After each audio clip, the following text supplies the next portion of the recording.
Aristóteles nació en el año 384 a.C. en Estagira, ciudad del entonces Reino de Macedonia, al norte de la actual Grecia, por lo que también se le conoce como el Estagirita. Su padre era médico de la corte de Amintas III, padre de Filipo II de Macedonia y por tanto abuelo de Alejandro Magno. La vinculación de su familia con la medicina podría explicar el enorme interés de Aristóteles por la física y la biología. Huérfano de padre y madre en plena adolescencia, fue enviado a estudiar a la Academia de Platón en Atenas, en la que permaneció 20 años, hasta la muerte de su maestro en el año 347 a.C. 4 años más tarde es reclamado por el rey Filipo II para hacerse cargo de la educación de su hijo Alejandro, que recibiría una amplia formación intelectual y científica. En el año 338 a.C., tebanos y atenienses son derrotados por los macedonios en la batalla de Queronea, quedando el continente heleno bajo la hegemonía de Macedonia, primero con Filipo II y después con Alejandro Magno, unificador de todas las polis griegas y conquistador de un vasto imperio. En este contexto histórico, en el que el hombre griego ya no es ciudadano de la polis, sino ciudadano del mundo, Aristóteles regresa a Atenas y funda en los jardines públicos del templo dedicado a Apolo Licio su propia escuela, el Liceo. A la muerte de Alejandro en el año 323 a.C., estalla en Atenas un movimiento antimacedónico, y Aristóteles, que además de ser extranjero o meteco, era macedonio, decide huir a la isla de Eubea, donde muere un año más tarde a los 62 años.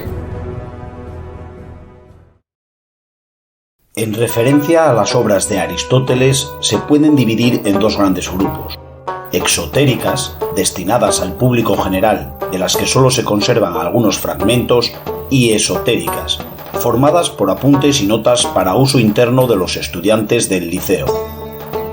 Las esotéricas fueron publicadas por Andrónico de Rodas y constituyen el grueso de la obra aristotélica denominado Corpus Aristotelicum, que puede clasificarse de la siguiente manera: escritos de lógica, en la Edad Media denominados órganon, como son los tratados, categorías, primeros analíticos y analíticos posteriores. Escritos de física y biología, destacando los tratados Física, Historia de los animales, sobre el cielo y sobre el alma. Escritos de metafísica. Son 14 libros dedicados a la ontología, la teología y el análisis de los objetos matemáticos. Escritos de ética y política, entre los que destacan Ética a Nicómaco, Ética a Eudemo y Política, y escritos de teoría del arte o estética, como son Retórica y Poética.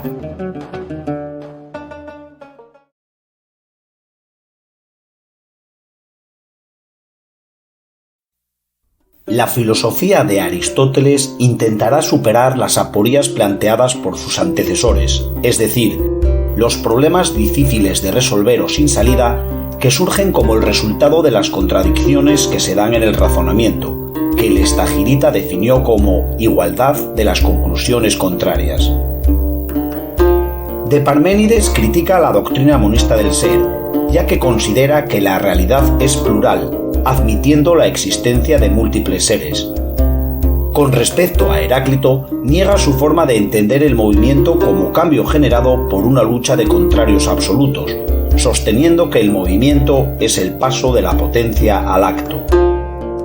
En cuanto a los atomistas, se opone a su mecanicismo, el cual supone que el movimiento y mezcla de los átomos que originan la existencia de todo se realiza mecánicamente por necesidad y azar, sin ningún fin predeterminado. Para Aristóteles, todo cuanto existe tiene un orden y persigue una finalidad. Para refutar el relativismo radical de los sofistas, afirma que la verdad no depende de ningún factor subjetivo, sino que es objetiva, acudiendo a la lógica para demostrar y probar cualquier tipo de razonamiento. En referencia a Platón, el pensamiento de Aristóteles evoluciona desde un periodo de defensa doctrinal platónica hasta un periodo de madurez en el que tritura la filosofía de su maestro. La crítica a Platón se puede resumir en los siguientes aspectos: negación del dualismo entre el mundo sensible y mundo inteligible. Para Aristóteles solo existe un mundo real, el mundo sensible. Crítica a la teoría de las ideas, ya que para él las ideas no existen fuera de la mente humana y no ofrecen ninguna explicación respecto al ser, el origen o el cambio de las cosas. No admite, por tanto, la existencia del demiurgo como inteligencia ordenadora del mundo sensible. Rechazo a la teoría de la reminiscencia, afirmando que el conocimiento no procede exclusivamente de nuestra alma interior, sino que se origina en las percepciones de los sentidos. Crítica a la teoría del alma, afirmando que es inseparable del cuerpo y negando su preexistencia, su inmortalidad y su transmigración a otros cuerpos. Y por último, crítica al intelectualismo moral, por ser excesivamente rígido y no contemplar elementos voluntaristas en la conducta moral. Aristóteles, desde una inspiración predominantemente naturalista, es el fundador del sistema filosófico más poderoso del mundo antiguo, extendiéndose a todas las ramas del conocimiento, como son la biología, la física, la psicología, la teoría del conocimiento, la metafísica, la estética, la ética y la política. Es además el creador de la lógica formal, de la teología natural y del monoteísmo filosófico. Abordemos, pues, lo más resumidamente posible, los aspectos fundamentales de la extensa y compleja filosofía aristotélica.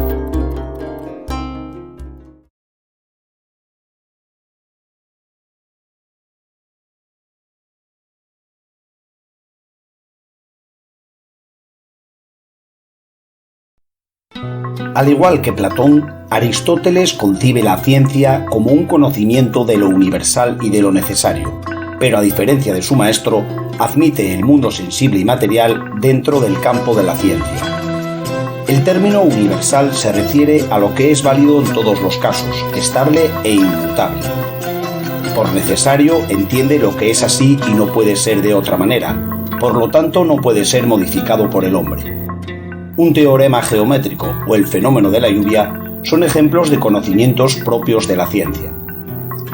Es también un conocimiento de esencias, es decir, intenta responder a la pregunta ¿qué es una cosa? Y un conocimiento cierto por causas, que exige saber con toda certeza, por demostración, cómo y por qué es una cosa.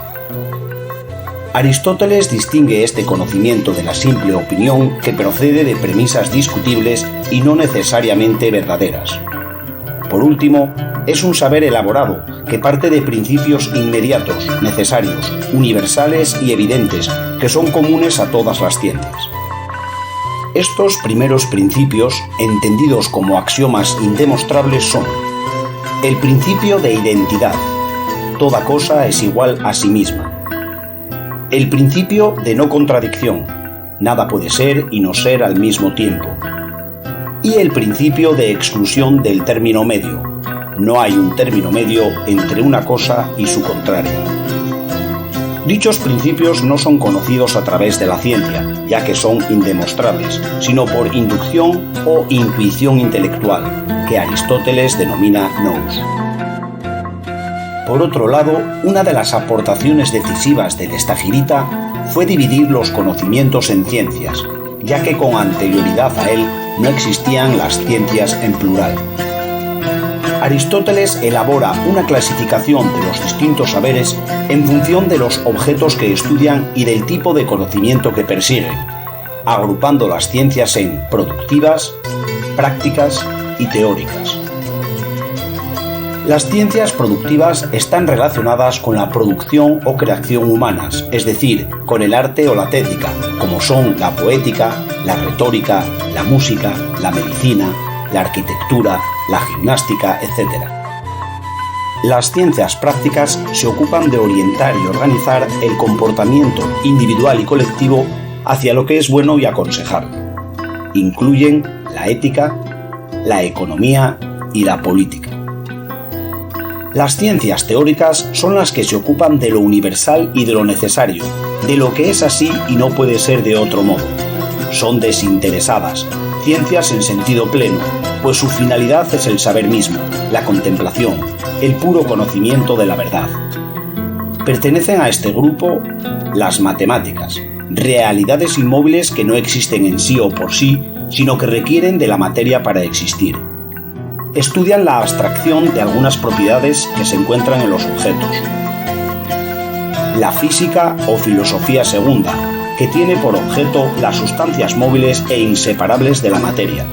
Estudia la naturaleza, physis, que Aristóteles va a caracterizar como aquello que tiene en sí el principio del movimiento. La filosofía primera, que estudia las formas puras, inmóviles e inmateriales. Aristóteles atribuye a esta ciencia un problemático doble sentido, el teológico, ya que es la ciencia particular que estudia el ser por excelencia que es Dios, y el ontológico, puesto que la teología aparece como una parte de la ciencia general que trata el ser en cuanto ser, que posteriormente se denominará ontología.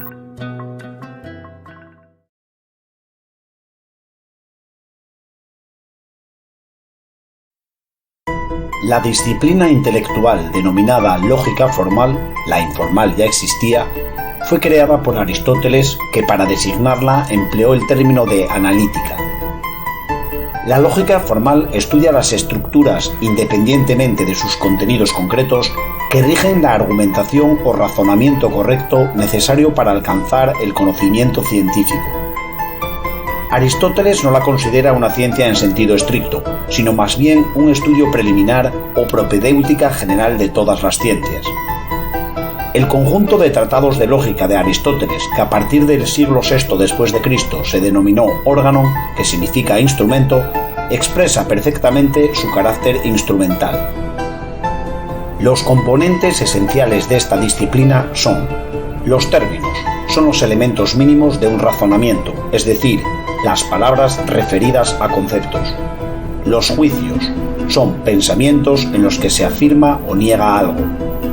Las proposiciones, son las expresiones orales o escritas de un juicio en el que se atribuye un predicado a un sujeto.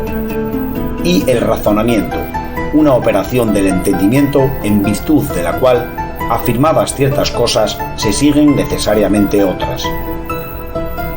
Aristóteles distingue dos tipos de razonamiento, el inductivo y el deductivo. El razonamiento inductivo procede de lo particular a lo general o universal. Como es imposible revisar todos los casos particulares por la limitación del conocimiento humano, puede suceder que la verdad enunciada sea falsa. La inducción no explica ni demuestra nada, pero es la encargada de hallar los primeros principios de los que parte el conocimiento científico, que recordemos eran el principio de identidad, el de no contradicción y el de exclusión del término medio. El razonamiento deductivo aparece después de que hayan sido postulados los axiomas o primeros principios, ya que parte de ellos. Puede ir de lo universal a lo particular o mantenerse en el orden de lo universal. La lógica aristotélica se centró sobre todo en el silogismo, prototipo de razonamiento deductivo formado por dos proposiciones a modo de premisas que sirven para llegar a una tercera proposición distinta de las anteriores, la conclusión. En el silogismo se pueden distinguir tres tipos de términos: el mayor, que es el predicado de la conclusión, el menor, que es el sujeto de la conclusión, y el medio, que se repite en las dos premisas pero no aparece en la conclusión. También podemos distinguir entre premisa mayor, aquella que posee el término mayor, y premisa menor, aquella que posee el término menor. Por último, atendiendo a la veracidad o no de las premisas, Aristóteles distinguía entre silogismo científico, aquel que parte de premisas verdaderas, y silogismo dialéctico, el que parte de premisas probables.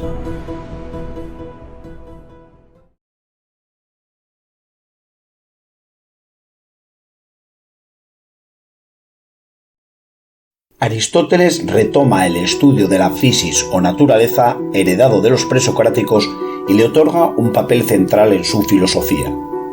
La física aristotélica estudia los seres naturales compuestos de materia y forma en tanto en cuanto son susceptibles de cambio o movimiento. No se trata de una ciencia cuantitativa de la naturaleza en el sentido de la física moderna de Galileo, sino de una ciencia cualitativa de carácter filosófico, que viene a ser una ontología o metafísica de lo sensible. Este hecho explica que en los libros de metafísica se encuentren abundantes consideraciones físicas y viceversa. Otra consideración fundamental es que la naturaleza para Aristóteles está sometida a un orden y tiene un carácter teleológico, es decir, todo cuanto existe persigue un fin interno o telos al que tiende de forma natural, que es además la principal causa del movimiento y el cambio en la naturaleza. El estagirita analiza en su física conceptos como el espacio, el vacío, el tiempo o el infinito. Sin embargo, para no extenderse en exceso, abordaremos los aspectos más determinantes, que son el cambio y el movimiento, como características esenciales de la naturaleza, la cosmología, ya que a través de principios físicos intentará explicar el porqué de la estructura real y de los movimientos del cosmos, y la concepción del alma y del hombre, puesto que el ser humano es parte integrante de los seres naturales.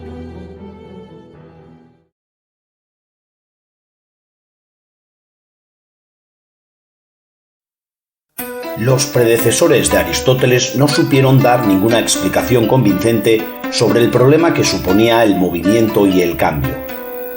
Heráclito afirmó que la realidad está en un estado perpetuo de cambio. Para Parménides, el ser es uno, eterno e inmóvil, por lo que reduce el cambio a mera apariencia, a una simple ilusión de los sentidos. Los atomistas tenían que admitir la existencia del vacío para justificarlo, y Platón duplicaba la realidad separando el mundo sensible, cambiante, del inteligible, inmutable.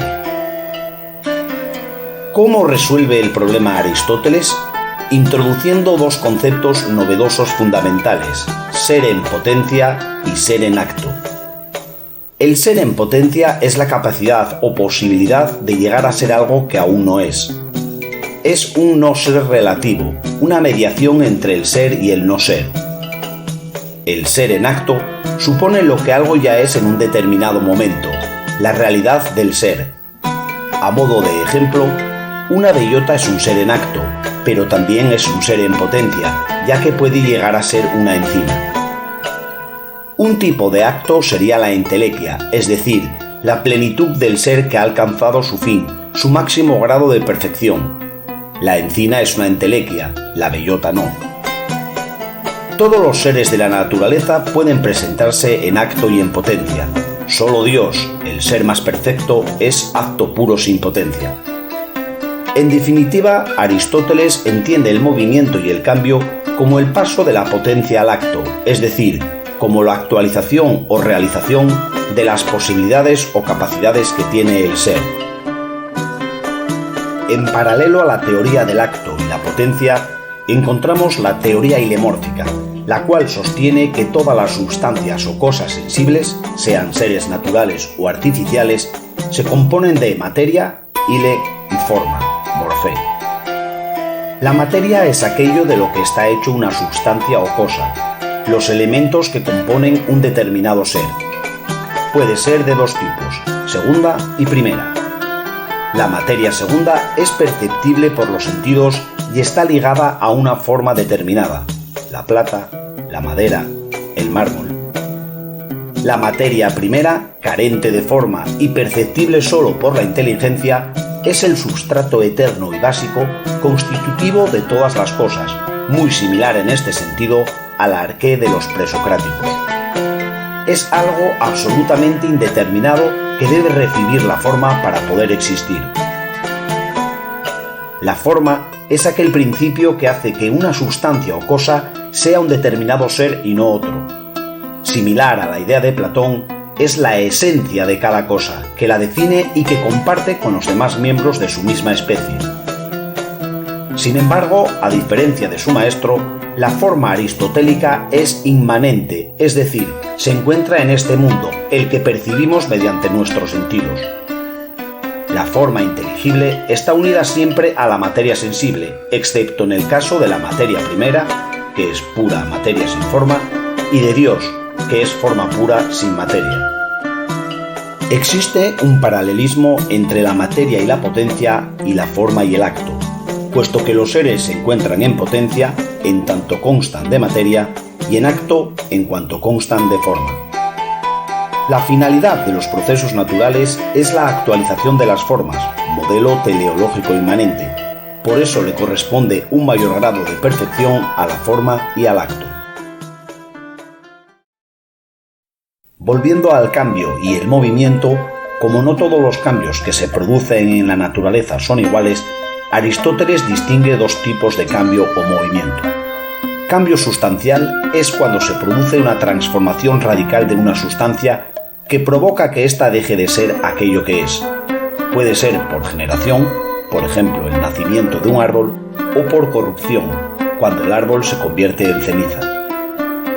Cambio accidental es aquel que no afecta a la sustancia sino a sus accidentes. Puede ser a su vez cualitativo, cuando el accidente que cambia es una cualidad, cuantitativo, cuando el cambio es en cantidad, y locativo, cuando hay un desplazamiento o cambio de lugar. Solamente los cambios accidentales son movimientos en sentido estricto. Por último, si para Aristóteles la ciencia es un conocimiento por causas, será analizando las mismas donde mejor podemos captar el aspecto dinámico del ser. Las cuatro causas que explican el cambio son la causa material, la causa formal, la causa eficiente y la causa final. La causa material es la materia física y permanente de la que está compuesta la sustancia cambiante. Está vinculada al ser en potencia. En una estatua de Zeus sería, por ejemplo, el mármol. La causa formal es la forma o la esencia que determina lo que la sustancia es y la diferencia de otras. Actúa sobre la materia perfeccionándola, por lo que está vinculada al ser en acto. Sería el modelo, el diseño o la forma de la estatua de Zeus. La causa eficiente es el motor o agente que produce el cambio, transformando al ser en potencia en ser en acto. Sería el escultor que modela con sus herramientas la estatua. La causa final sería la finalidad que persigue la causa eficiente cuando promueve el cambio. Sería, por ejemplo, la adoración al dios Zeus. Las dos primeras causas se relacionan con el ilemorfismo y son internas o constitutivas del ser. Las dos últimas son externas y explican el cambio o devenir. Aristóteles prioriza la causa final sobre el resto, porque su pensamiento teleológico supone que todo cuando existe persigue una finalidad.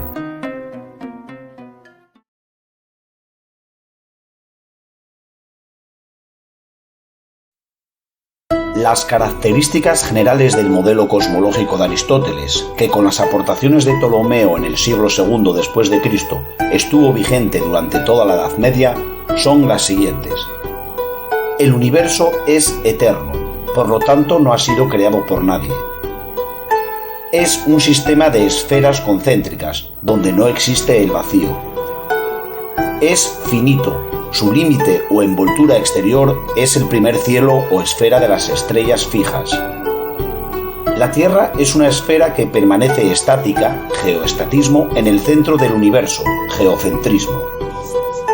Es un modelo dualista, ya que diferencia claramente dos mundos con la esfera lunar como frontera entre ambos, el mundo sublunar y el mundo supralunar. Veamos más detenidamente este dualismo cosmológico.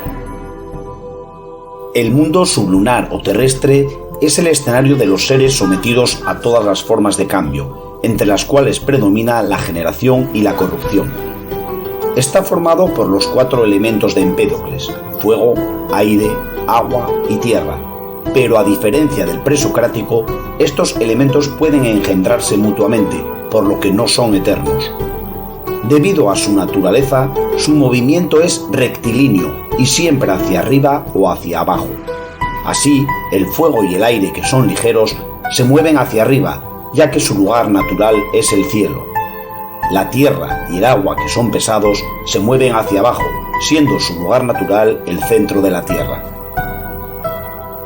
El mundo supralunar o celeste es la región de los astros y esferas celestes donde no puede haber ni generación, ni corrupción, ni ninguna forma de alteración. Como dice el propio Aristóteles, en todas las edades los hombres han visto los cielos tal como los vemos hoy. Es un mundo formado por un único elemento eterno y perfecto, el éter, que etimológicamente significa lo que siempre fluye, y que los escolásticos denominaron quinta esencia. La figura que mejor representa al mundo celeste es la esfera, y los astros tienen el movimiento más perfecto, estable y próximo a la inmovilidad, el circular, que es además eterno. Cada astro está colocado en una esfera de éter movida por un motor inmóvil, existiendo tantos motores inmóviles como esferas celestes. Partiendo de la hipótesis de que todo lo que se mueve es movido por algo y que no es posible remontarse hasta el infinito en la serie de motores que son movidos por otro, es necesaria la existencia de un primer motor que mueva sin ser movido. Este primer motor inmóvil, de naturaleza divina, eterno, necesario y causa del movimiento eterno del cosmos, es objeto de estudio de la filosofía primera, que abordaremos más detenidamente en el apartado de la metafísica.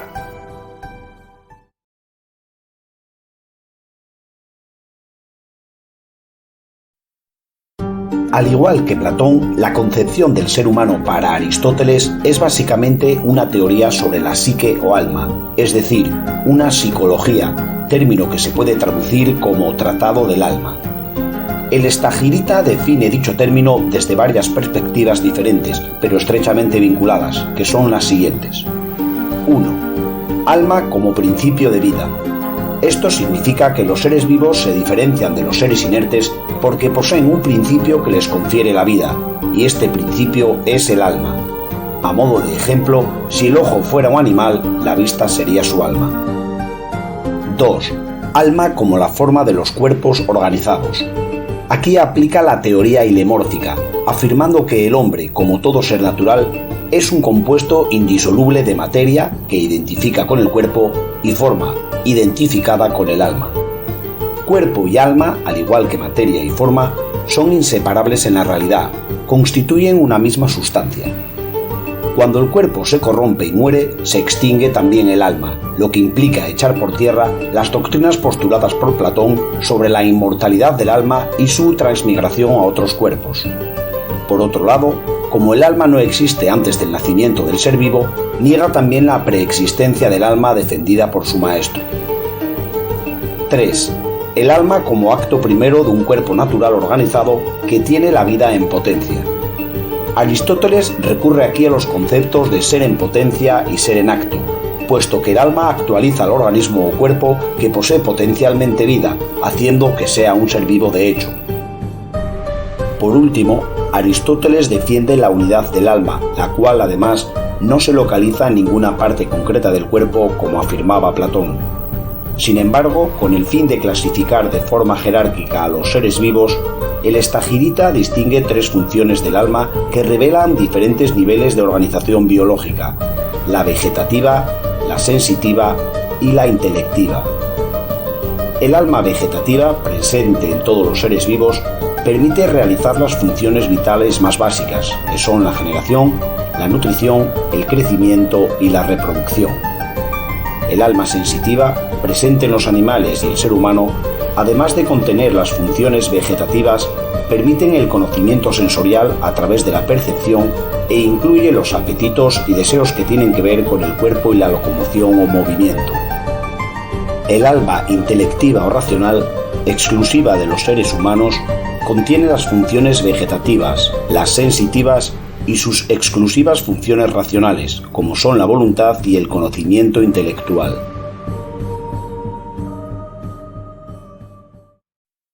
Πολύ στονακή, θέλασα σου χωρί